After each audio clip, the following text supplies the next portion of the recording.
На юге Таджикистана температура плюс 15. Это значительно выше средних многолетних показателей в феврале. Старожилы говорят, такой теплой зимы не было последние 50 лет. В садах зацвели миндаль, вишни, яблони, но капризная погода еще может преподнести сюрпризы – заморозки и сели. У нас характерна засуха и нехватка воды, и питьевой, и полевой воды. Во время лета это чувствуется очень. Это будет очень нам трудно из-за этой засухи, поэтому мы создали этот центр.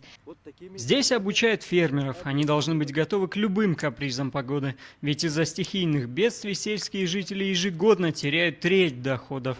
Дихкан учат, как делать теплицы, использовать солнечную энергию и реагировать на чрезвычайные ситуации. Это у нас страховой семенной фонд.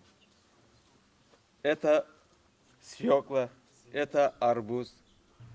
Запасы семян обеспечат будущие урожаи, а небольшие консервные цеха помогут сохранить урожай и получить приличный доход.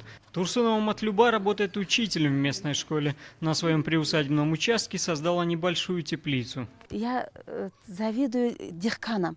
Я думаю, что они самые счастливые люди, потому что рядом с природой они заботы мало, только о природе думают. А природа счастливый человек думает. Местное население учат не только бороться с капризами природы, но и использовать их во благо. Этот швейный цех в условиях лимита электроэнергии работает на альтернативных источниках. А специальные печи не только уменьшают затраты дров, но и экологию сохраняют.